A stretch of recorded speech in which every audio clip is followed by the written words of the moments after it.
Sorry kasi matagal ang debriefing namin kagabi. Kasi ang practice after every session day, nagdi-debriefing to discuss kasi ang dami naming dokumento, etc. No? Opo. At pagigising ko lang. I woke up like this. So ang tanong, makakapanood ka ba ng Odyssey? Correct. Punong-puno daw yung IMAX. Actually totoo yan, punong-puno ano po. Dapat IMAX yun, di ba? Punong-puno. Ano ang resolusyon, Attorney Lorna Kapunan, sa suggestion ninyo? Hindi, sige, ginagamitin na natin yung dokumento ng depensa para wala nang gulo, wala nang question. Ang dokumento na ng depensa ang gamitin natin. Di ba, it seemed like parang logic yun, ano? Logical solution yun. Ano? Pero ayaw pa rin nila. Ayaw pa rin?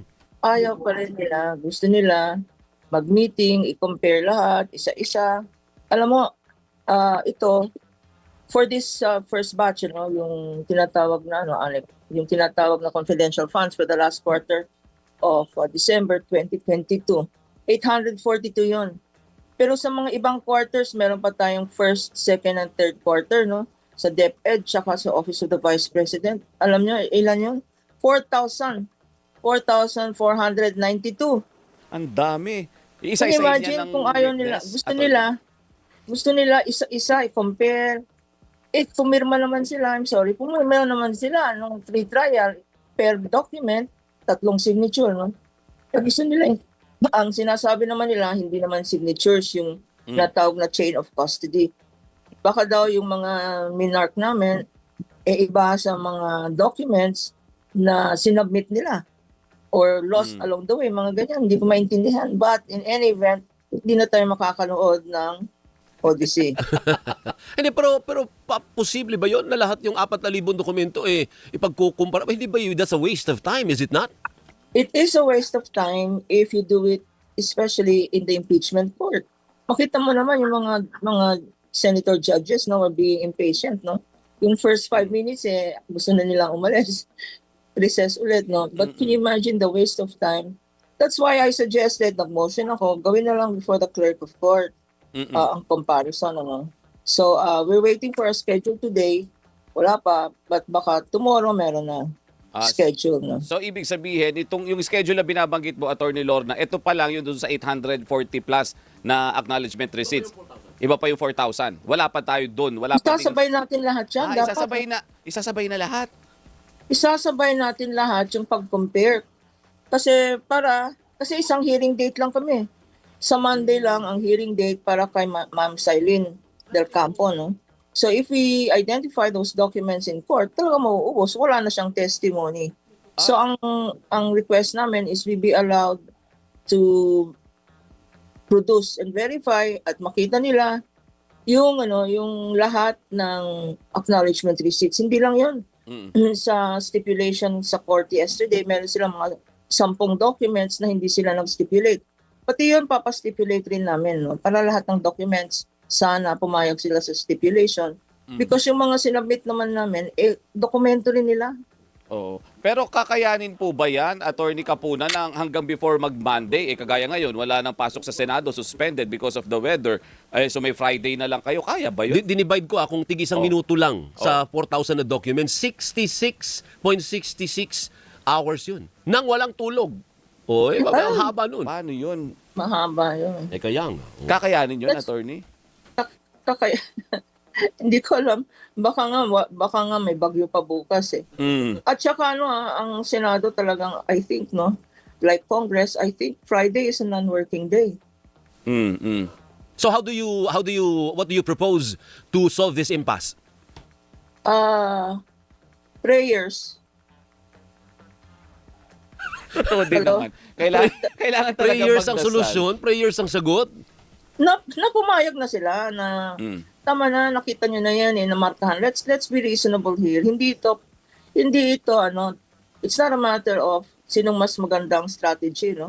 It's a matter of authenticating and seeing that the documents are real, no? Na they exist, na talagang pinadala ng office nila, no?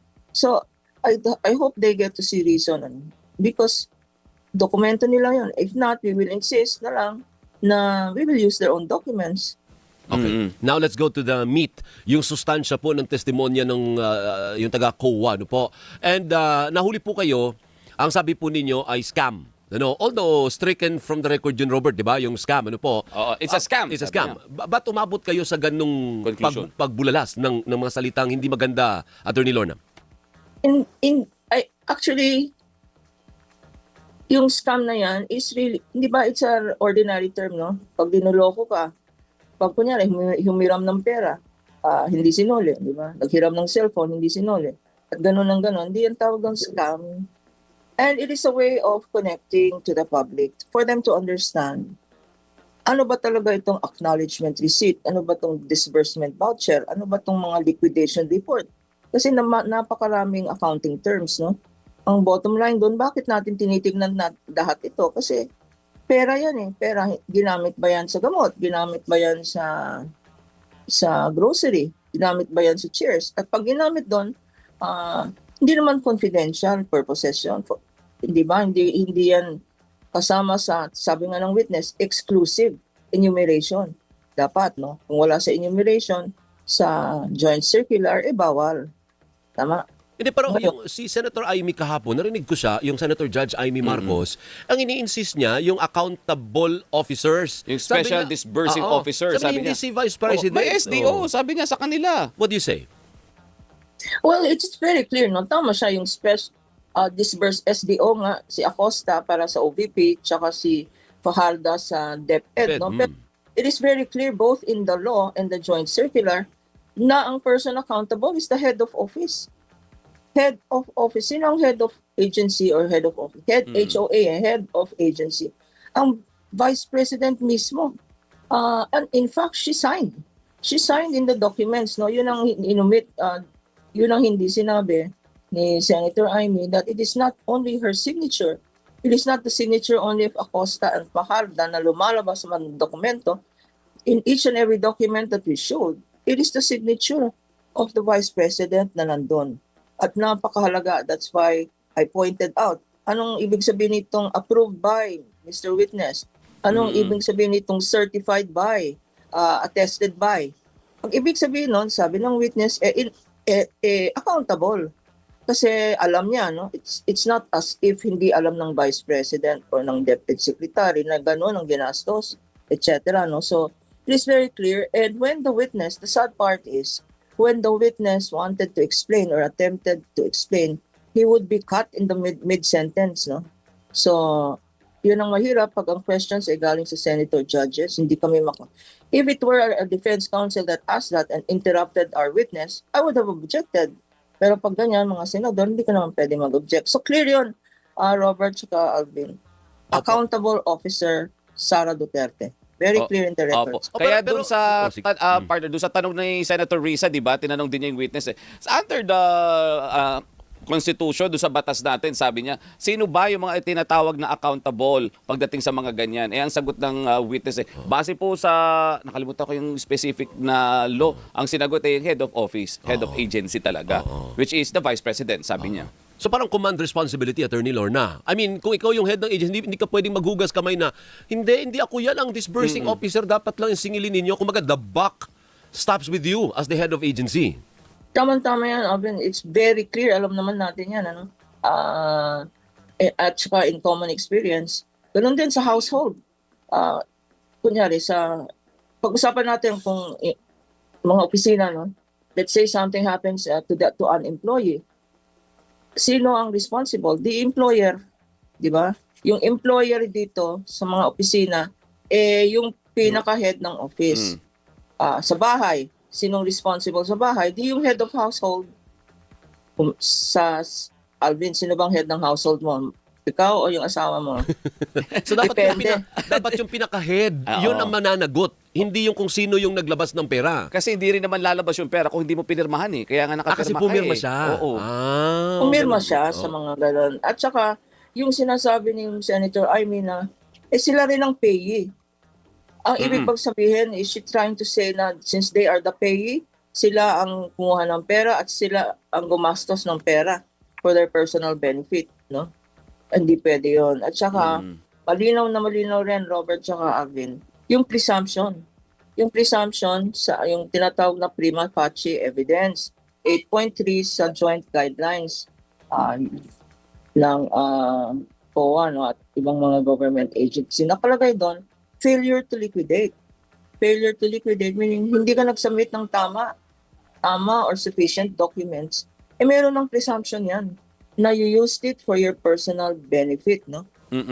Or you misused it. Opo. Ngayon, ang tinatanong naman ng, I think some of the senators were trying to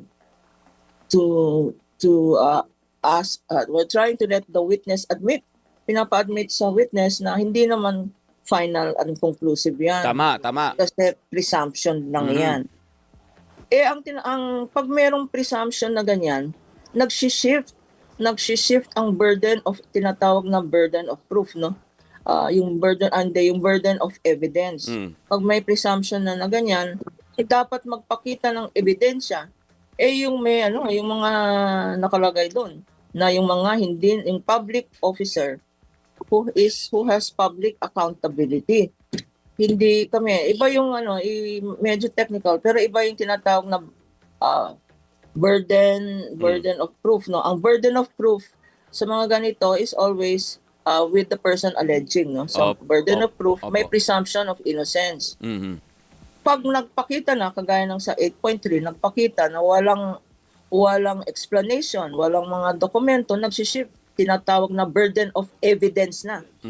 Burden of evidence, di magpadala kayo ng mga dokumento. Ngayon, sila ngayon ang dapat mag-prove, hindi ang COA.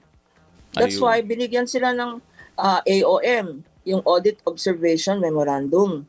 Magpadala kayo ng mga dokumento here para hindi kami mag-issue ng notice of suspension. Nagpadala ng dokumento, hindi naman sapat.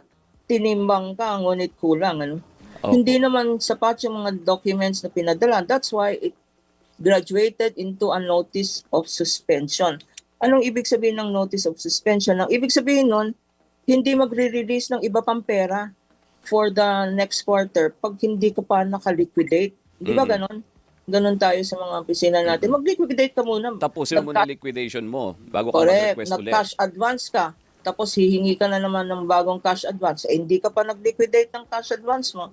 Suspended. So yun ang tinatawag notice of suspension. And you are given several days na naman para mag-submit ng document. Hindi na naman sila nag-comply. Kanya naging notice of disallowance. Ngayon, yun na naman ang tinanong mga senator judges. Ano ibig sabihin ng notice of disallowance? Sabi na naman ng isang senator judge, hindi na naman final yan ng notice of disallowance. Pwede pang umakyat sa Supreme Court, pwede pang umakyat, mag-motion. Hindi po. Pag mayroon ng notice of disallowance, ang COA, ang susunod na step dyan, magpipetition for review ka sa findings nung officer na yan, nung state auditor na yan, sa commission proper. Tapos yung commission proper, yung mga commissioners mag-i-issue ng decision. Yung decision na yan, Alvin and Robert, final yun. Kung ang decision ay forfeiture, tapos nag-motion for reconsideration sila sa commission at dininay ang motion for reconsideration, yung po ang nangyari sa last quarter, no, yung 78 million na yan, dininay ng COA ang motion for reconsideration. So due and demandable na yon. Pwede nang hingin ng COA yon.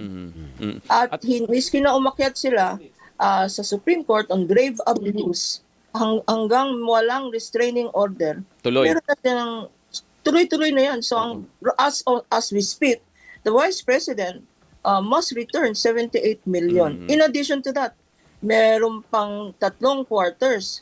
Meron ng disallowance. Hindi pinag-uusapan ito ng clearly kasi hindi pa. Meron ng disallowance for 315, 3 more quarters. May disallowance na yan. Kaya lang hindi pa final pero kanya hindi pa mini-mention ng COA.